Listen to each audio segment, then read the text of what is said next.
मेहता जी, बहुत स्वागत है आपका। आप बताएं सर, इतनी बड़ी गिरावट क्यों इंपोर्ट के आंकड़ों में? अच्छा, आप जो बताया है जी सर। कि ओवरऑल इंपोर्ट अगर आप देखें तो एडिबल ऑयल का 7% बढ़ा है।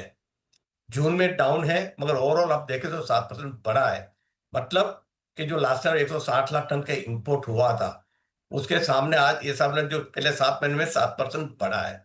और ये और जो अभी सामने दिख रहा है एल निनो का फैक्टर, इंटरसे प्राइसेस और सब देख के ऐसा लग रहा है कि शायद हमारा इंपोर्ट 160 लाख से भी इस साल बढ़ सकता है, क्योंकि हमारा सर्टन नहीं है कि हमारी ऑयल सीड की क्रॉप कैसी होगी।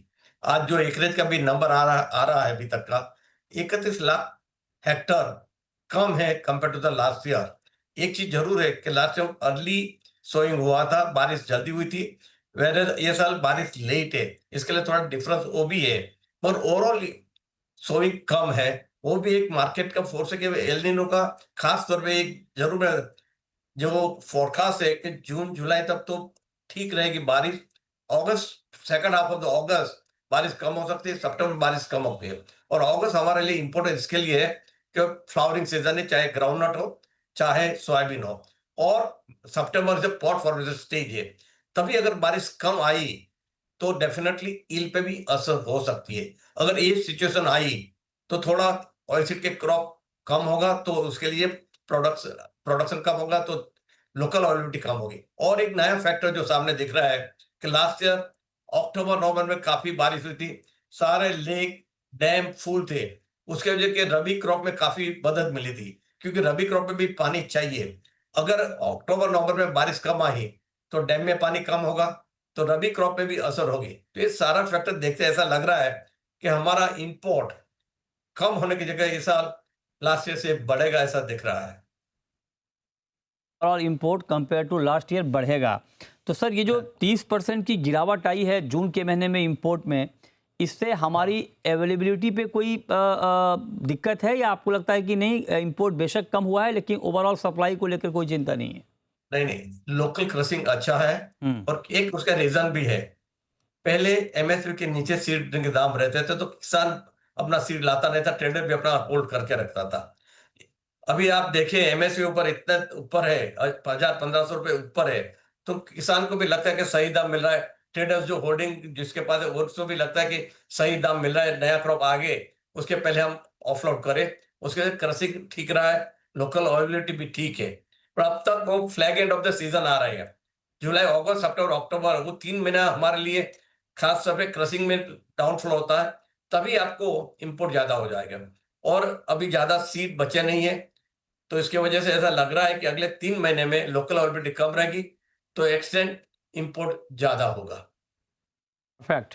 तो सर, एक बात बताएं, चूंकि मैं जो आंकड़े देख रहा हूं उसमें पाम और सोयाबीन तेल के इंपोर्ट में बड़ी गिरावट आई है। ये दो मेजर ऑयल हैं जिसका हम इंपोर्ट करते हैं। तो स्पेशली इन दो ऑयल्स का इंपोर्ट आगे कैसे रहने वाला है? दो देखिए, प्राइस पैरिटी पे है। हम्म। अभी पाम लिटिल एक्ट्रैक्टिव बना है क्योंकि स्प्रेड कम हुआ है। इसके दोनों वो एक ही रेट पे चल रहा है, तो पाम चल रहा है। मगर पाम के जो गवर्नमेंट ऑफ इंडोनेशिया की पॉलिसी है, वो एक बड़ा क्रूशियल फैक्टर है, गेम चेंजर भी हो सकता है कि 50% आप पहले जुलाई से जो यूज करने को चालू करने वाले थे, तो डेफिनेट अवेलेबिलिटी कम होगी, तो प्रेशर होगा। दूसरा, क्रूड ऑयल, क्रूड के दाम पे, क्रूड ऑयल आज अगर $100 हो जाता है तो it make more sense to make it more biodiesel. अगर 80-70 डॉलर रहा क्रूड के भाव, तो उसके ज्यादा कॉमर्शियल ये नहीं है, तो ज्यादा क्रूड नहीं बनेगा, एक्सेस नहीं बनेगा, वो एक फैक्टर है। और आप देखें वर्ल्ड की डिमांड जो एडिबल ऑयल की है, वो रफली 200 मिलियन है। और नॉन एडिबल में जो आ जाता है बायोडीजल कम के 68-69 मिलियन जा रहा है। अभी अगर हमारा फ्यूल से फूड से फ्यूल में ज्यादा ऑयल चला ही गया, तो that will bring a press on the all edible oils, चाहे वो सोयाबीन हो चाहे अपना पाम हो, उसके प्राइस पे फैक्टर आएगा ही। तो जब तक ये वॉर है तब तक अनसर्टेनिटी चलती रही है। अगर जैसे थोड़े दिन सीज फायर रहा, प्राइस कम से $70-75 पे आ गई, तो कंफर्ट लेवल पे आया था। पर अभी फिर से आज भी मैं देख रहा था आपका साइट पे 85 हो गए, और पता नहीं है फिर और कितना ऊपर जाएगा। और दूसरा फैक्टर है अपना रूपी डेप्रिसिएशन, 96 क्रॉस कर दिया है, वो भी राइट। एक कॉस्ट बनती है ना आपके लिए जो इंपोर्ट की कॉस्ट में है। ये हम्म। दोनों फैक्टर आप देखें जी। तो चाहे पाम हो चाहे सोया, आपको महंगा हो रहे लास्ट ईयर से कम लास्ट ईयर के अगर कंपेयर करें तो 12 से 15% ऊपर भाव चल रहा है। ओके, तो और आगे जो अनसर्टेनिटी है हाँ, उसके वजह से मार्केट अप एंड डाउन तो होने एक वाली है। क्विक क्वेश्चन आज मैं सर, बोल भी रिटेल पाम में अच्छा रहेगा, कल सोयाबीन। मिता जी एक क्विक क्वेश्चन, रिटेल में भी दाम बढ़ने वाले हैं या घटने वाले हैं या कुछ भी नहीं होने वाला है? रिटेल में देखिए, हम्म, जो होलसेल प्राइस है उसे 15-20% तो रिटेल में होता ही। आज देखिए सारे तेल 140-150 पे होलसेल में है, तो डेफिनेटली इसकी इम्पैक्ट रिटेल पे आती है। पर एक चीज आप समझ लीजिए, हमारी कॉस्ट इतनी बड़ी है, इंपोर्टेड तेल महंगा हो गया है, आज सीड महंगा हो गया है, तो इसकी वजह से आपके तेल के भाव बढ़ा है।